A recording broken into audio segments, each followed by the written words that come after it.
Good morning. Thank you for taking the time to join us for Vandis's webinar with our partner Adlumin on how to navigate the new era of cybersecurity threat detection and prevention with confidence. Today's session will be led by Jeff Miller, Northeast Channel Manager, and Angus MacDonald, Senior Sales Engineer of Special Projects for Adlumin. Jeff will share the changes in cybersecurity and the evolution of managed detection and response from MDR 1.0 to MDR 2.0. He will also provide an overview of the Adlumin platform and share case studies of how Adlumin stopped ransomware in its tracks. Then Angus will show us a brief demo. Joining Jeff and Angus today is Ryan Young, Vandis's Chief Technology Officer, who will assist with questions. Before we get started, I'd like to remind everyone that this webinar is being recorded, and if you have any questions during the presentation, please type them in the Q&A panel, and we will address them as we go or at the end of the session. We also have one quick polling question today that we hope you will take part in. And lastly, a quick reminder to join us on vandis.com/events for a list of other upcoming events you might be interested in. For those of you who are new to Vandis, Vandis specializes in optimizing and securing hybrid network infrastructures to achieve maximum value for our clients. With our proven process anchored by our deep industry knowledge, we deliver solutions and successful outcomes which cultivate strong connections and trust with our customers. For over 40 years, Vandis has delivered comprehensive strategies for secure IT infrastructures. We have partnered with Adlumin so that our customers' security teams are empowered with the tools needed to detect, prevent, and respond to malicious threats. And now it's my pleasure to turn it over to Jeff. All right. Thank you so much. I appreciate that. And just a little bit about me. Again, like Joanne said, I am the Northeast Channel Account Manager at Adlumin. My degree is in microelectronics engineering. I've worked in the MDR space for going on 8 years now. So I've seen a lot of things. I was a practitioner. I was on the New York State Attorney General's office's cybersecurity team and had seen quite a lot of inbound threats from activist groups, or as you would say, hacktivist groups, even some nation state stuff. So I've been around the block a couple of times. I'm hoping what you see today is new and refreshing compared to some of the other things that you've seen. What we'll do is we'll take you on a journey from kind of where the NIST framework has been over the last 5 years to version 1.1 to version 2.0, and then how that ties into this new wave of MDR 2.0 companies, of which Adlumin is one of them. You'll see on the screen just a few data points about Adlumin. I won't make any reference here, but just so you can see, we are serving over 4,000 organizations globally, and we'd love to have a conversation with you afterwards if it made sense. Hey, Jeff, so, one second, sorry to interrupt you, but those are great stats, but there's one stat I don't see there that I think is the most impressive. Can you talk a little bit about your SLAs? Absolutely, absolutely. So I know in sales, people say time kills deals, right? In cybersecurity, we say milliseconds matter. So our SLAs for critical are 15 minutes, 30 minutes for medium, and 1 hour for low. We've seen that those are better SLAs than what the industry tends to hold. But we even take that a step farther, and we say with our automated response capabilities, of course, we'll call you within 15 minutes, but we've already neutralized the threat within milliseconds on the endpoint, in the cloud, or within Active Directory, on-prem or in Entra ID. Did that help, Brian? Yeah, totally. Thank you. All right, no problem. And that's a great question. So again, just by way of agenda here, we'll talk through some of the recent changes to the NIST Cybersecurity Framework, tie that into the changes with the MDR market that we've seen over the last 18 months, and then just kind of informing everybody of this new ransomware group called Fog Ransomware. They're a Russian group, very talented. If they had only used their skills for good things, their mothers would be proud. But we're starting to see them pop up a lot more in the Northeast, New York Metro. I don't think they're limiting their scope to that, but we're certainly seeing 2 or 3 incidents per week from the Fog Ransomware group. We'll address with their indicators of compromise, how they're getting in, and then kind of what you can do about it, both with existing tools you might have in the environment and then through the Adlumin platform. So just as a backdrop here, the new NIST Cybersecurity Framework was released in February of this year, so we're less than 12 months into it. We'll talk about some of the more hefty changes to that framework. We'll talk about this concept that reminds me of the 1997 song by Chumbawamba, I get knocked down, but I get up again. We'll talk about where people are really seeing an inflection in the MDR market from sort of the 1.0 providers to the 2.0 providers, where the keyword is no longer detection, but it's prevention. And we do that through SOAR, or automated response capabilities. And then as we tie that into the FOG ransomware group, we'll then talk about not only how the indicators of compromise are becoming more, there's a lot more of hiding their tracks, but also what you can still do about some of these more advanced threats like FOG ransomware, NotPetya, and some of the other ones. So just jumping right into it, I think everybody probably knows about the NIST Cybersecurity Framework. NIST stands for National Institute of Standards and Technology. The framework what came out in 2018. It was, 2014. It was an executive order by then President Obama. And it was originally basically designed for us to protect our critical infrastructure. So it was never, let's say, intended for widespread use across all organizations, but that's just what happened. It was kind of picked up by small, medium, large enterprises, private, public, people overseas. And so now what was originally intended for just critical infrastructure within the US is now widely adopted pretty much globally. The original framework back in 2014, as it came out, consisted of 5 pillars. And these pillars are essentially organizing, quote unquote, how to do cybersecurity into 5 buckets. And those were identify, protect, detect, respond, and recover.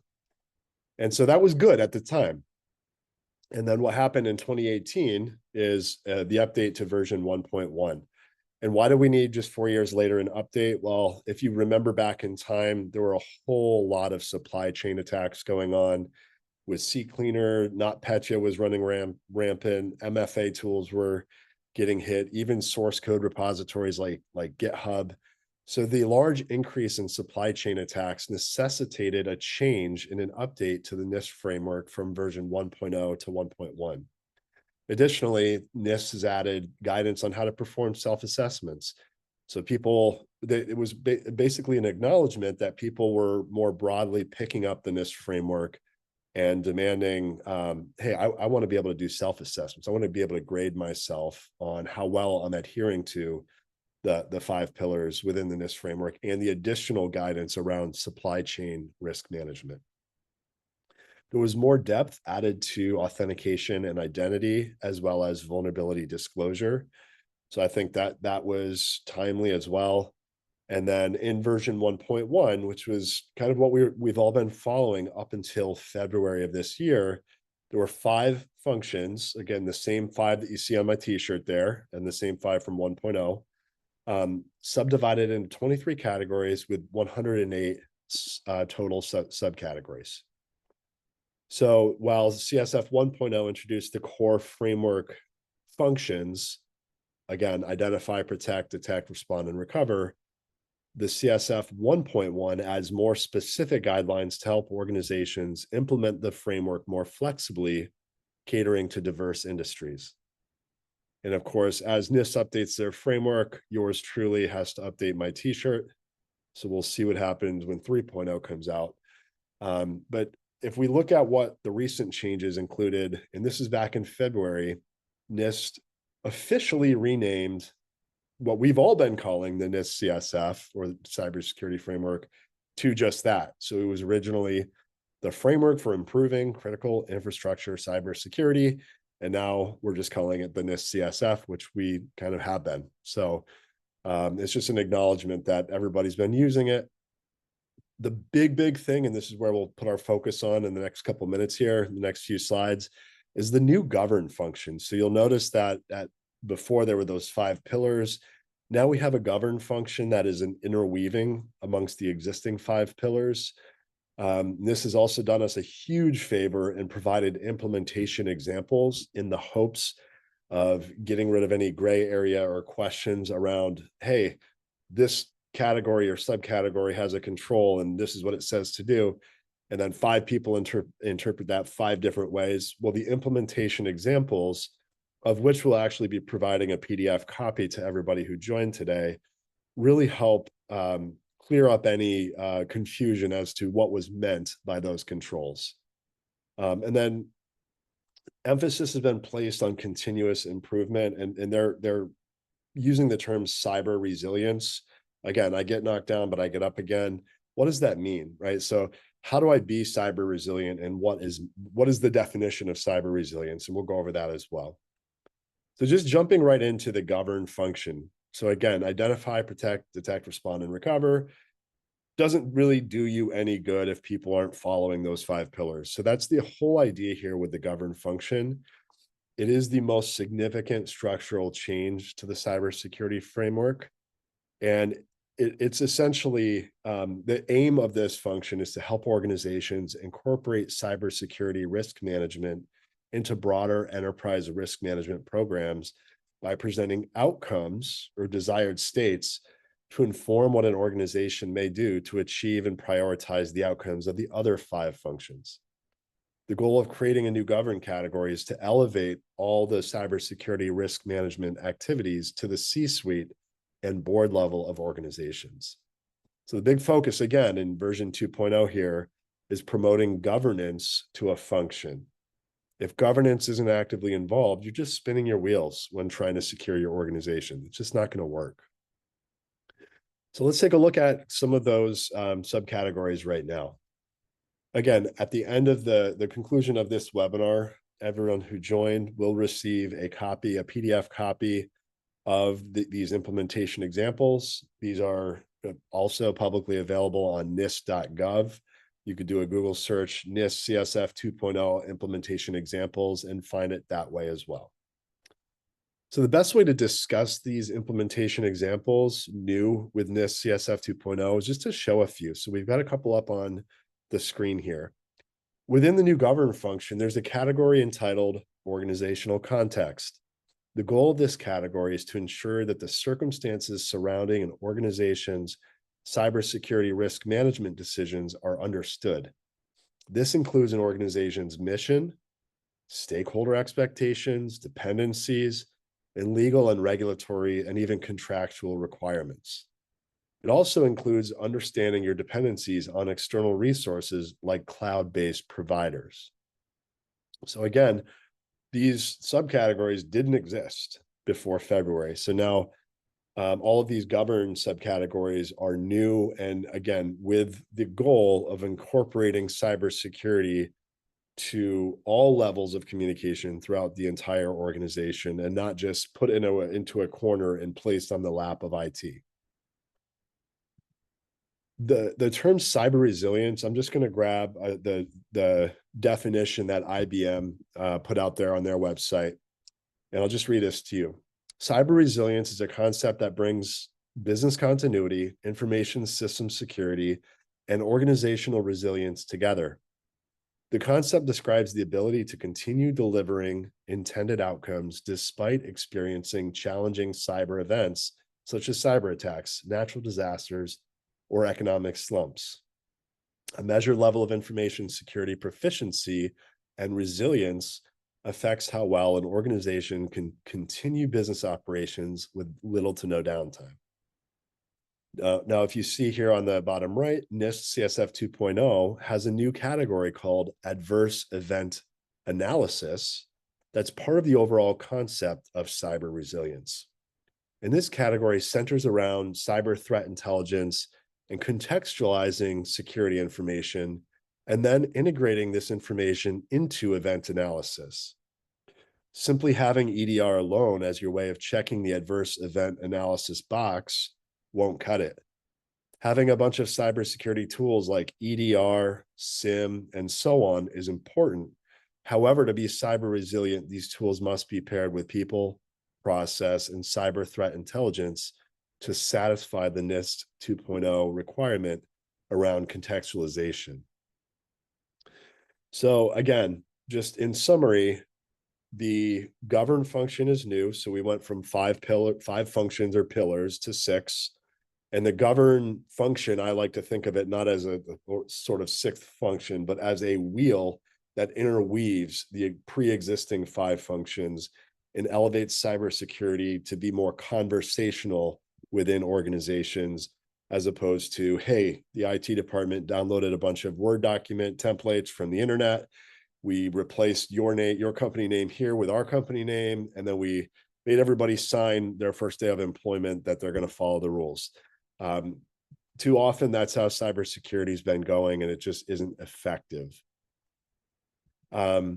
Moving on to the second piece here, and really like taking that idea of cyber resilience and moving that into this idea of the MDR space. So again, for those of you who don't know, MDR is managed detection and response. If you look me up on LinkedIn, you'll see that I've got quite a few years under my belt in the MDR space. So I can legitimately tell you kind of like when this market came out, what things looked like, progress along the way, and kind of like around the horizon, where are we going within this market? So just turning back time a little bit, if we look at yesterday's MDR or kind of what's available on the market now, what everybody has is on the right-hand side, this funnel slide where you see zillions of events, millions of alerts, and then at the very bottom, hey, look how much homework we took off your plate, and we only ticketed you 14 times, right? So I'm basically here to tell you that's great, but that's table stakes. That doesn't make you special or a snowflake. What makes you special, we'll talk about on the following slide, but every MDR company on the planet is going to have some kind of SIM functionality where we're aggregating logs and alerts. The goal of the MDR solution is to tell you when and how somebody's trying to break into your environment, and then hopefully give you a good enough advance notice that you can do everything you can in your power to go in and disable a user, turn off a system, whatever change you have to make to stop the bleeding. What MDR 1.0 solutions really don't focus very much on is the actual response. I like to call them MD lowercase r solutions, right? So a lot of, or some people will jokingly say, manage, detect, and alert, right? As opposed to respond. That's kind of what the market has seen in the last 5 years. And if you Google manage detection and response, what you'll find is that there's over 400 providers out there that are doing this. Everybody and their cousin seems to have this kind of solution or this offering. Now, I apologize in advance for the Paul Blart. This is the mall cop reference here on the right-hand side. Everybody knows that movie. It was a really, really great movie, very old, but anyway, Paul Blart, if somebody was stealing something from Macy's in the mall, he would have to call the real cops to go and do something about it. He couldn't actually respond or stop a theft from happening. So really where we are today, and to tie into this idea of, Paul Blart here, is so many providers just having the ability to tell you that something is wrong, but not the ability to do something about it. So again, being in this space for so many years, I know a lot of solutions out there have the ability to contain a host. So that's a computer or a server, but they don't necessarily have the ability to go and do network level response where, for example, we're killing a VPN connection. So if I see that Ryan Young is usually logging in from give or take 100 miles from New York Metro, and then all of a sudden he's logging in from North Korea 10 minutes later, that A, is impossible, and B, doesn't make any sense based on his user behavioral analysis. So we would kill that VPN connection in an MDR 2.0 scenario. Disabling a user account, not just alerting, hey, we see that somebody's trying to log into Johnny's Microsoft 365 account from a weird location or a weird time of day. Not just alerting, but actually reaching into Microsoft 365 or reaching into Entra ID or on-premise Active Directory and disabling a user account, right? So the tie-ins to directory services, for example, and then even process level execution. So the bad guys are going in and they're doing, and we'll talk about that after this slide and a quick polling question. We'll talk about fog ransomware. but they're getting in there very meticulously, and we need to have a way to disable individual processes that are malicious without taking out an entire system, right? If your public-facing web server is going down, the bad guys are trying to take it down. We don't want to take your public-facing web server off the internet. It doesn't make sense, right? We would want to kill just the process that's malicious. And then certainly solutions are out there to tell you that things don't look right. The file system is getting a lot of rapid writes, AKA it's likely there's ransomware, but not a lot of solutions out there have the ability to kill ransomware within milliseconds as that encryption is attempting to happen on the fly. So that's these new wave of MDR, as we're calling them, MDR 2.0 providers now have those capabilities built in. So it's time for a quick polling question. Does your current cybersecurity strategy include threat neutralization, or what we're calling automated response, features across the following? And this is multiple choice. So again, does your current cybersecurity strategy, maybe you have an MDR solution or a SIM or EDR or some combination, does it have the ability, and you guys can go in and check off the ones that make sense here. If none of the above, you can click that on the bottom. If some mixture of these, we'll leave this up for just another few seconds here.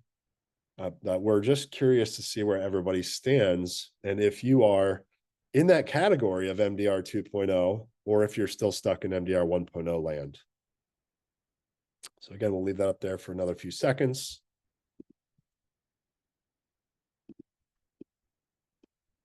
And then we can progress. All right, I think we'll end the poll right here. And I'll share out the results. All right.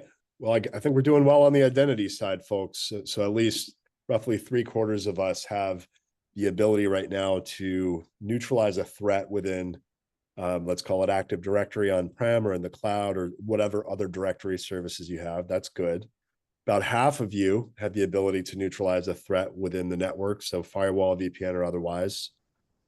Just a third have the ability to terminate an individual process, but leave everything else up and running. That's interesting. 40% have the ability to, or we believe have the ability to terminate ransomware before encryption starts. That's good. So 6 out of 10 of you, or 60% of you don't. So that's where we'll actually be moving the conversation to. And then 12% of you say none of the above. So we should probably have a conversation with those those folks at some point. But thank you for answering that polling question. We can all do better to improve. So let's take a look. Sun Tzu says, know thine enemy, right? And so let's take a look at an enemy that's basically attacking in large waves groups of, it was historically, they were going after education and municipalities. We're seeing them attack the financial sector a lot more now. But this fog ransomware group is, again, 2 or 3 times a week, we're seeing them pop up just in the Northeast region. And that's just the Northeast US. These guys are on a tear. Adlumin responded to a ransomware attack on a financial services customer just back in August, with evidence connecting the activity to this fog ransomware group, including techniques previously used on education targets. Our technology isolated the affected machines and locked out attackers within minutes, preventing any significant encryption or data theft from taking place. Further investigation from our team found indicators of compromise, including IP addresses originating from Russia. And while little is known about fog ransomware, including any geographic ties, this alone does not provide enough evidence to attribute a geographic origin with a high level of confidence, due to the potential for attackers to be masking their location with jump servers or other techniques. But we do believe that this is a Russian group. So I'll just kind of break down the 7 steps here, and then we'll bring up some indicators of compromise as well to show you how these guys are doing what they're doing. And then we'll talk about what you can do to combat this particularly nasty group that's very, very active. So first of all, recon can be very hard to detect. The bad guys might not even be touching your systems, but looking at open source repositories or other information online. It's easier to capture and identify hackers in the later stage of an attack. And if you think ransomware is something newfangled and fancy, the first ransomware attack was detected in 1989 off a floppy disk, believe it or not. And I'll say this, bad guys do adapt their tradecraft as defenses evolve. So what you might be able to protect against today may not even work for tomorrow's type of attack. So we'll talk about, and Angus, when he brings up the demo, we'll talk about this concept of user and entity behavioral analytics, which essentially says, hey, you know, things aren't signature based anymore. Less than 10% of what the threats that we see out there that are neutralized are actually being neutralized because some, you know, file shows up with a bad signature and we kill it that way. That's kind of the old way of doing blocking. This ransomware group has been around now for 3.5 years. So they've been around since 2021. And I'm going to get to the slide here just to show you how nasty they are, because it's pretty brutal what they're doing. And for those of you who are looking at this and you're not technical, let me just kind of give you a script here. So if you look at line item 8, the attackers ran a ping. This was maybe somebody nearby you, again, a financial services company in the New York metro market. The attackers ran a ping in line item 8. That's not anything weird, right? That's normal. Even your IT department might be doing that on a regular basis. Ping is just asking, hey, what systems are in the environment? It's the early stage of recon. Then they threw the ping data into text files. If you look at line items 12 and 13, they're storing, okay, now I know what responded within the customer's environment. Let me save that. And then I'll redirect you up to line item 3, which shows you that they launched an advanced port scanner to see what ports were open on the systems they discovered during the ping. So now we're getting a little serious with the recon, right? So what is out there and what's running on those systems that are live? And then if you move up to line item 1, this scares the crap out of me. Line item 1 shows the threat actors grabbing cached user credentials in Google Chrome. In other words, saved passwords, right? So if you think that MFA is a silver bullet, line item 1 shows you that it's not. MFA bypass is very easy to do if you can get access to user systems, say through a phishing email or compromised credentials. So if you can get onto a user system, you can then dump the credentials from their browser, their cached credentials, and then try to leverage them elsewhere within the network. And we call that moving laterally. Line item 2 shows the locker program where the hackers attempted to encrypt data and where the Adlumin agent stopped the ransomware, which is essentially where the file writes are trying to happen. Line item 7, you can see it's that big blob of text in the middle, is where the bad guys are using rclone, which is a newer version of rsync. It's an open source data transfer tool that could have been, that is essentially being used for data exfiltration. So the bad guys were looking for any files created within the last 2 years, excluding certain file types like PowerPoints, which could be larger to transfer. And you'll notice, if you look at the flags, they had 10 concurrent download threads to help get the data out fast. They're also minimizing bandwidth usage to 5 megabits per second to help avoid any spike in bandwidth, thus avoiding detection. If you're on the security side, you can create alerts based on some of these indicators of compromise. So if anybody wants this deck or wants a formal PDF on the IOCs, including the IP addresses that these attacks are coming from, we can certainly provide that to anybody who wants it. But what I'll say is this, a lot of what the attacker or attackers are doing, like pinging systems to see what's live, doesn't look nefarious on its own, but it's the string of what they did in total that indicates a full attack. And you'll see these living off the land techniques are powerful in an adversary's hands. If you look at the bottom line, line item 15, it shows the attacker deleting volume shadow copies quietly, hoping that the victim wouldn't be able to recover their data, right? So if I can get rid of their backups, and then encrypt them, there's no way out. They have to pay me Bitcoin to get back up and running. At least that's what these bad guys thought before they ran into Adlumin in their network. And then in more advanced attacks, the threat actor can run processes to see if anything is opening a file handle to the malware program, and then run a DD, or a delete data command, to overwrite the malware with blank data so the files can't be recovered from the recycling bin by security researchers. So they very much know that they're being watched. The attackers, you can also see, looked at domain trust to see what other systems they could go after in other domains that the admin account had shared access to. So this is a very experienced, probably nation state group with ties to Russia that is hammering North America, and in particular the Northeast US. And this is what they're doing to get into your networks. Now, just to show you, this is what it looks like within the Adlumin platform, where we pick up with our user and entity behavioral analytics. We pick up events like this, or these strings of IOCs, or indicators of compromise. And this is what it looks like within our platform, right? And this would be the visibility you as a customer would have. So I don't want to take too much of Angus's time away from him, but I will say this: based on the polling questions, some of you are doing okay in this area, some of you are not. I think it was about 40% have some level of ransomware detection and prevention. My question back to you on that is, how quickly is that detection happening? How quickly is the preventative measures happening? So ask yourself the question: is it milliseconds? Is it minutes? Is it hours?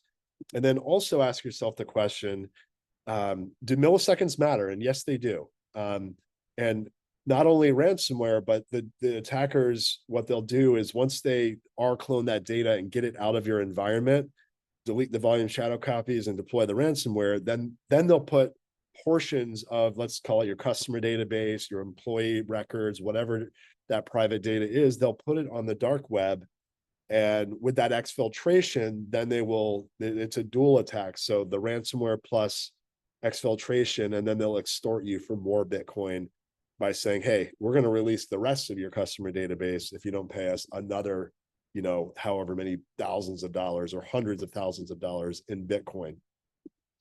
And I'll just say this before I let Angus get to his piece, which is, the bad guys are getting really good at pricing things. So it used to be, hey, give us $52 million in Bitcoin.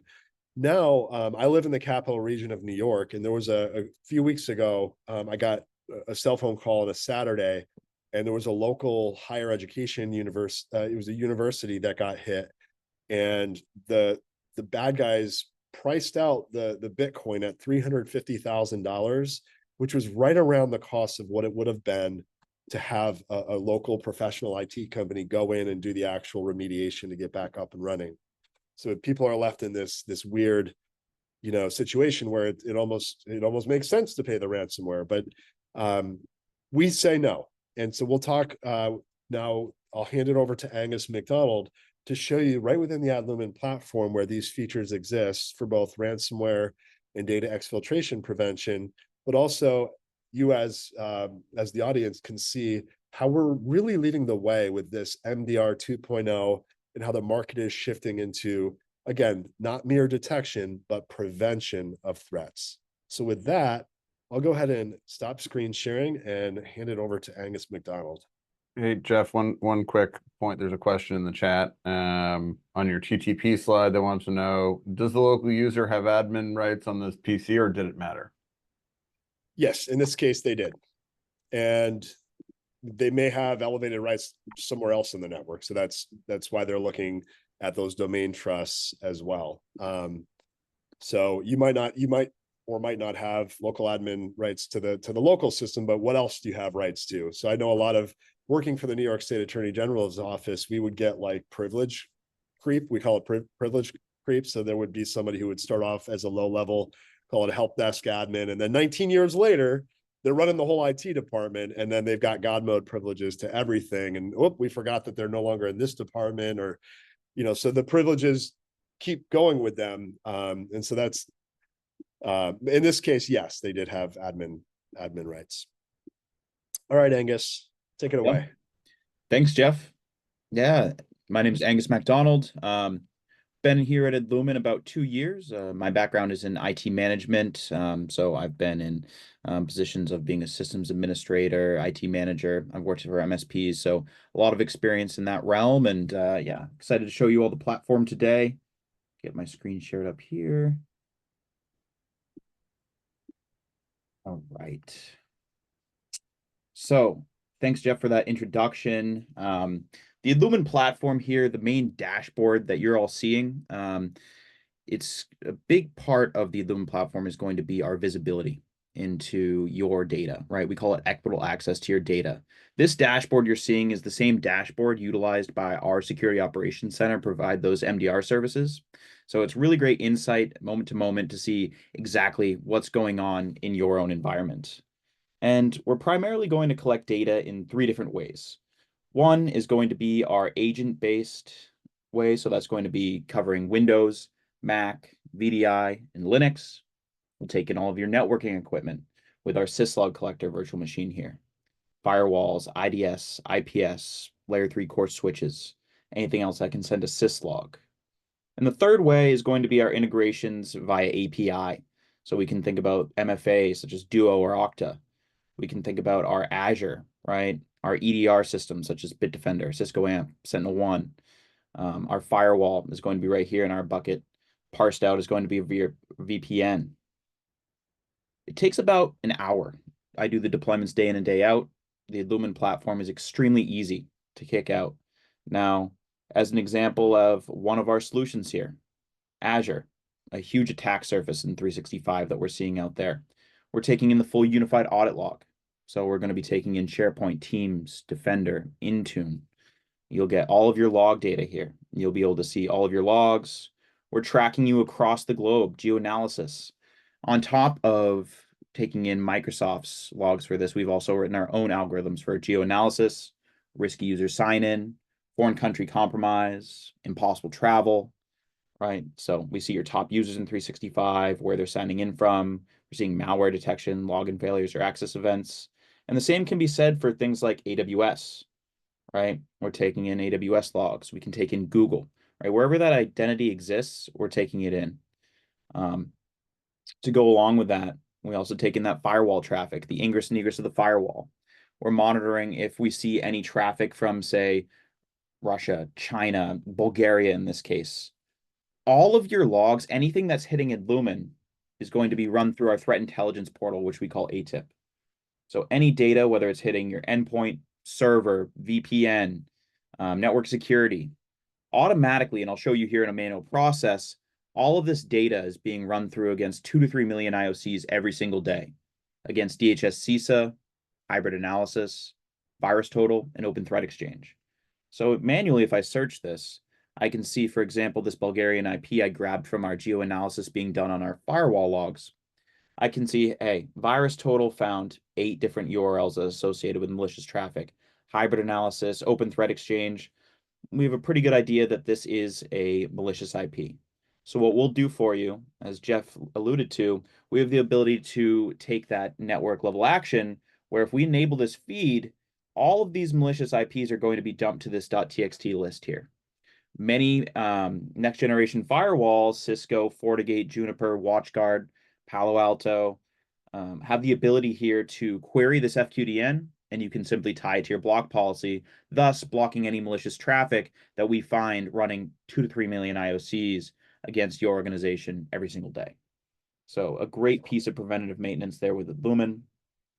You know, other integrations that we have here, right? We're going to be able to take them in. We also are adding new ones all the time. So if there's something that's not here, it might be in the future. But a pretty comprehensive list here of top vendors out there that we're going to integrate into our SIM, right? We're going to take all of your logs into this single pane of glass here in Adlumin, give you the access. And what you'll notice here on the front screen, always highly visible here, is our network health score. What we're doing with the network health score is we really want to help you mitigate that attack surface of your directory and your identity, right? And that's important because when Jeff talks about the living off the land techniques and that privilege creep, really we want to keep a keen eye on that. We see the breakdown of this score here for things like at-risk systems, excessive privileged domain accounts, stale accounts, passwords that never expire, right? And when we tie that to these compliance insights, we can see here, for example, stale accounts. Now, coming from IT management, I understand the directory is usually a little bit dirtier than we want it, right? I've certainly been in that situation when I've been an internal IT resource at MSPs looking at other people's directories. Some IT administrator created somebody that had domain admin rights 10 years ago and they're forgotten about. You see it all the time. So what we do is we can show you your stale accounts. Hey, we have Mike Smith. He hasn't logged in since April, right? He's not privileged in this case, but Robert is. He hasn't logged in since April. So that's the type of thing we want to look at, right? A stale account for us is one that is enabled, 2, not locked out, and 3, they haven't logged in this case in 30 days, right? So we can change this to meet the organizational standard that you're meeting with your organization here. Change the window to 90, 180, unlimited, what have you. Now, once we have that list, we either want you to make a configuration change in Active Directory, or you can put an exemption note here. For example, if we had a service account on the domain controller that we're not actively logging into, no problem. We understand our concepts out there and why this account needs to be stale. Now, that same workflow works for all of these compliance insights, and it's a great way to, again, mitigate that attack surface in the directory. In the case that somebody gets on here, they can't start to utilize these living off the land techniques. Obviously, Adlumin is going to have your back in the case that they do, but we'd like to mitigate that as much as we can right from the bat. So additionally, as Jeff mentioned, we're keeping an eye on all of your privileged domain accounts here.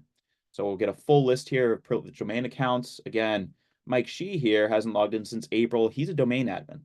What's going on with his account? Do we need to take action on that? Make a change in AD, right? We can filter by domain last log on. We can see the privileged groups that these people are gaining their privilege from to begin with, right? So we give you that full list. If somebody starts to gain privilege, right, we get that privilege escalation. We'll see that at Adlumin and we'll notify you about it. The same can be said about privileged local accounts. We get a full list of all privileged local accounts here. Our tech admin here, it's on 7 systems. We can go into the system level of things, right? If I click on one of these Windows 11 systems, I get all the local accounts, groups, share drives, geolocation data, right? Temporal pattern of life. When are these people working during the day? What days of the week, right? We start to learn all of this. With all of this data, we start to populate our UEBA, or that user identity and behavioral analytics, which is really a great way to prevent these living off the land techniques from being successful. Because if we have a baseline of typical user behavior, what your users are doing every day, and then they start to go outside of that, we'll be able to detect that at Adlumin and take action. Now, to give you a few examples of things coming into the system, I'll scroll down to the SIM here. You'll notice 3 different buckets here that we have.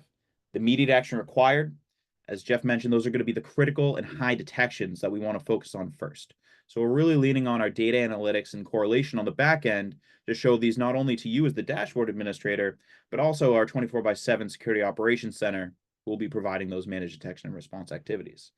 The additional detections will be the mediums, informationals, and lows. And then the managed detection and response activities tab here is where the actual MDR is working these events, if you will. You can always go into any of these events and see who is the person in the SOC working this. Well, it was cleared by Jordan. Jordan's the guy in the SOC. I have my 24/7 number over here. I can give a call to the Security Operations Center and talk about any of these events if I want to, right? The SOC can call you from this number. You can email them, open up a ticket, all easy enough to interact with the SOC. Now, to go over a few examples here, we scroll down, we'll notice something like a darknet exposure mapped to a critical severity. Adlumin is going out and monitoring all of your accounts in the darknet. We see, for example, here that Robert is a privileged account. He's been exposed in a data breach. We see this. What are we going to do for you? Well, we can take our security orchestration and automated response action to automatically reset that password here. So that's what we'll do. Very simply, with our enabled SOAR playbooks here that come as part of the base platform, I go right over to darknet exposure. I turn that on and will automatically reset that password in the case that the password has not been reset since that breach happened. Now, many other playbooks included in Adlumin. We have our MDR extended endpoint remediation, where We're taking in your EDR logs and enriching those with our user entity behavioral analytics algorithm. Dynamic 365 breach prevention, extremely important here. Things like response to a VPN foreign country compromise, on-prem with Windows ISOWA foreign country compromise, the 365 Azure conditional access, impossible travel, foreign country compromise. All of these simply turned on and they will automatically fire for you. To go along with that darknet, we have our 365 event here. So for example, we have an anomalous 365 session happening. It's the middle of the night. You and your team are sleeping. At Adlumin, we notice communications data and successful sign-in from, in this case, North Fanling, Hong Kong. So not only is it probably foreign country compromise, possibly impossible travel, we have probably a source IP address here that if I search it through our ATIP shield is also probably malicious. So many different ways that Adlumin's finding out that this is probably not a sign-in that we want happening. So in the middle of the night, what's going to happen for you is we notify our SOC analyst. They're going to see this, but additionally, we're going to take that automated action for you, and we can disable that account right in the domain controller, right in Azure, both depending on if your environment is hybrid, if your directory is just on-prem, just in the cloud, we can take care of it either way. Now, that also goes for VPN events, right? If we see an anomalous VPN session being established from a foreign country, in this case on AnyConnect, but the same could be said about Global Protect or FortiClient, whatever VPN you're using out there, we can go ahead and disable that account as well. The nice thing about Adlumin is it's not just automated actions out here. It's also really this UEBA that's sort of a nice blend between our automation and our manual actions. Now, that can be looked at as our lateral movement event here. As Jeff mentioned, the lateral movement event is something that we need to pay attention to because it's when somebody is using a legitimate account to do things that might look like they are just an employee, right? Robert, in this case, is a privileged account. The only reason we're seeing this at Adlumin is because he's deviating from that 3-week baseline of behavior that we have for him now. Being a privileged account, he certainly has access to log in via this VDI, hit the domain controller, financial SQL, or financial management server. We see here, if I click on it, these are all informational alerts. Probably pretty tough to find out that just looking at logs these days, that would take a long time. But utilizing that automation of our UEBA and saying, hey, Robert might have these privileges, but it's associated here with an anomalous score. It's critically severe. Very quickly, we're populating this onto our network graph. We're showing our SOC analyst, and they can take that action in identity response. They can find that account Robert, and they can just disable his account. Easy enough, attack taken care of. We can do things like force password resets, delete accounts. We can enable password requirements. On the endpoint level, we can select a system, isolate it. We can power it off, reboot it, disable a NIC. We can also kill a process. Now, that process level execution not only separates Adlumin being able to do it to begin with, but that also enabled us to add in ransomware and data exfiltration prevention, as Jeff mentioned.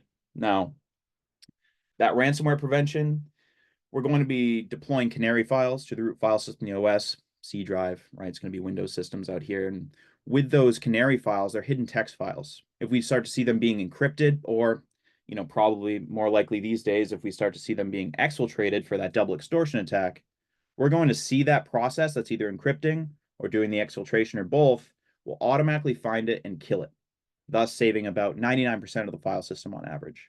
So extremely powerful piece of prevention there with Adlumin. It's a great blend of automation and manual response capabilities. And to wrap that up, I know we're coming up on 10 minutes left. We also come out of the box with robust reporting options. So administrative reports. You can come in here and run your privileged account activity, firewall modification, GPO. We can also come in and do audit-based reporting.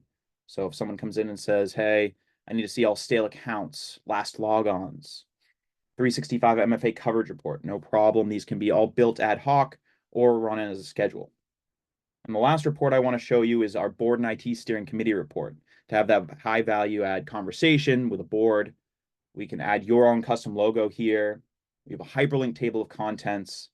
As Jeff mentioned, we come in, we see the total events coming in. We don't want to just be an alert machine and show you every single event. You'll see that they're triaged. Out of 32,000, we only had 249 critical alerts, and Adlumin handled them for you with a white glove. We didn't need to request any customer review.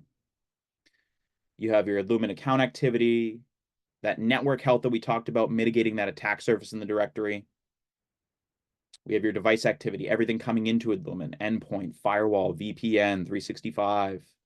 The endpoint activity out here, all of your Windows versions listed. Darknet exposure, if any users have been exposed in the data breach, and we've taken care of it for you. And finally, detection analysis. What attack patterns have we seen and kept you safe from? These are all your data, your graphs to have that high-level value-add conversation about Adlumin. So in short, Adlumin is a security operations platform. We're based around the identity. We can take care of the endpoint, firewall. We can take care of your VPN, 365, and cloud data. And it's a great blend of automation and manual response action from our 24/7 SOC to keep your organization safe. And with that, I'll kick it back over to my friend Jeff.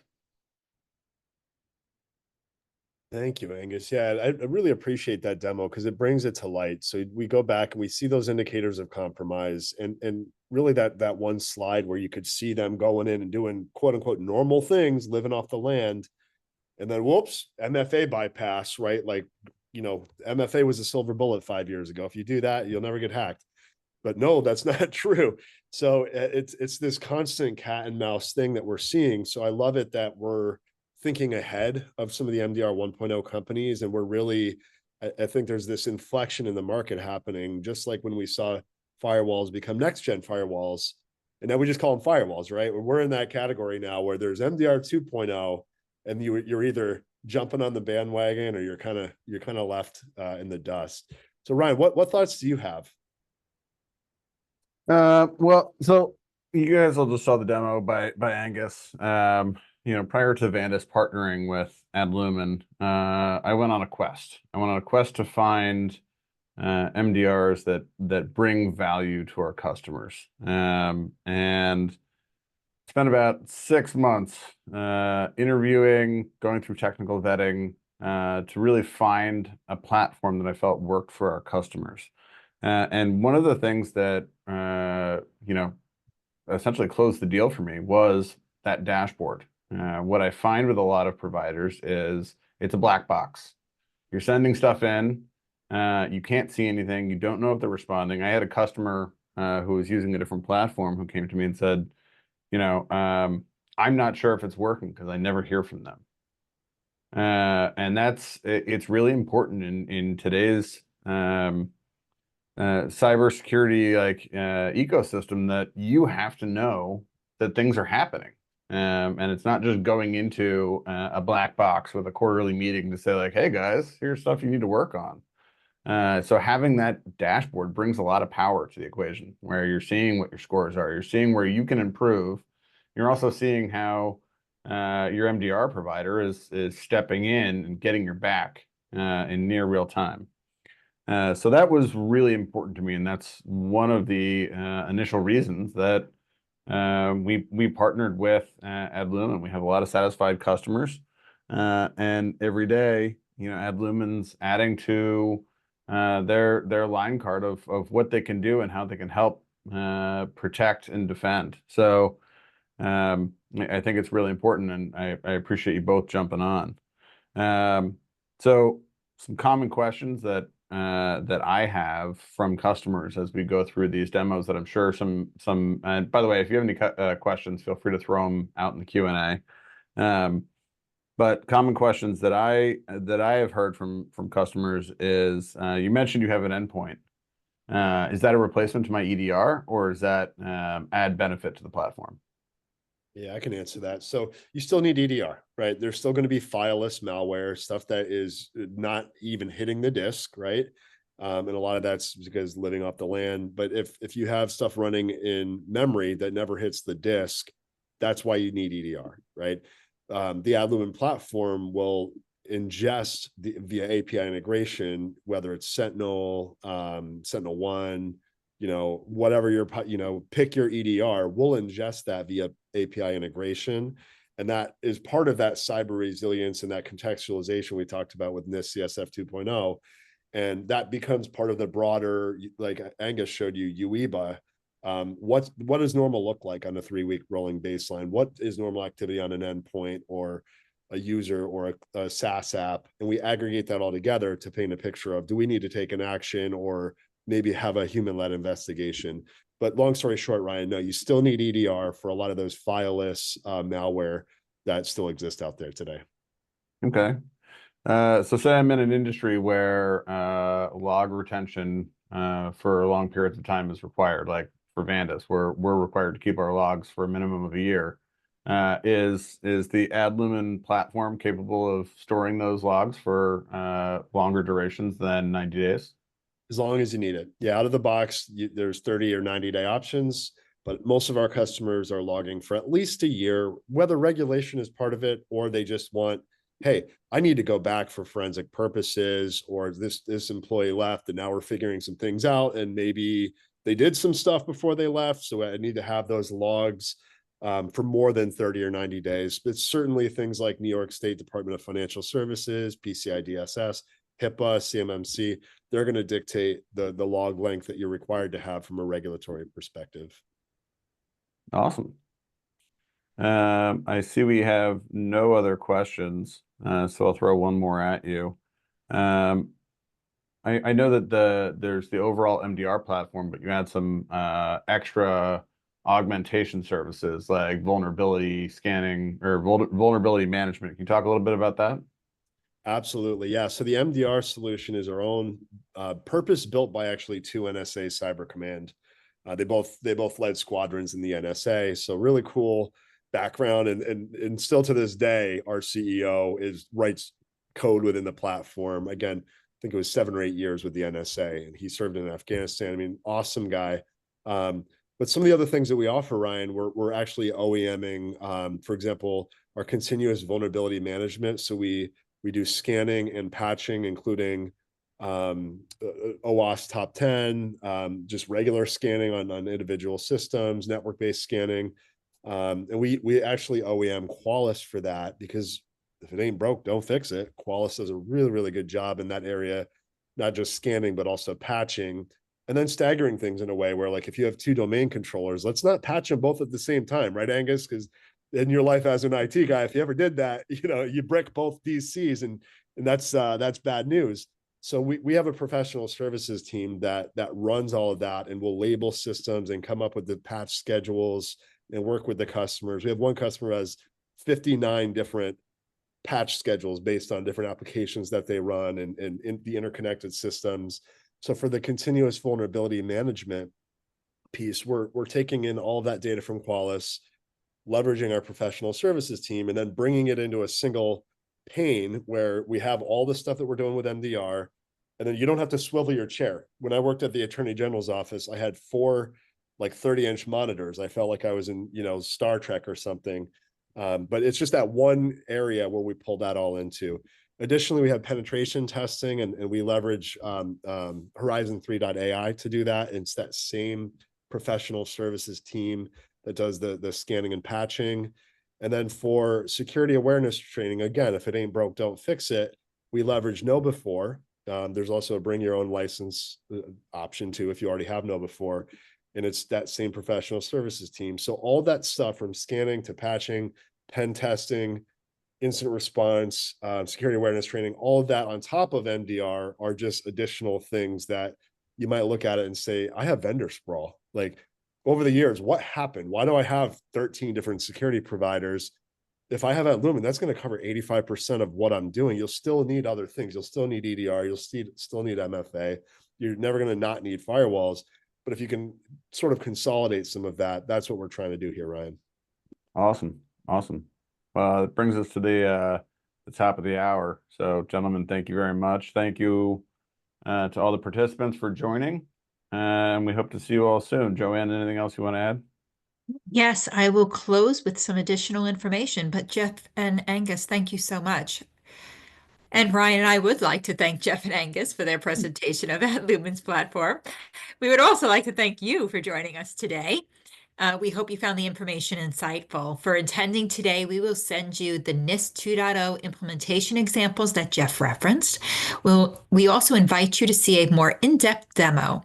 Your Vandis account manager will reach out to you with details. And one last reminder to visit vandis.com/events for other events that you might be interested in. If you have any questions following today's session, you will receive an email from me today with the recording, but you can also reach out to us at info@vandis.com. Thank you again and have a wonderful rest of your day.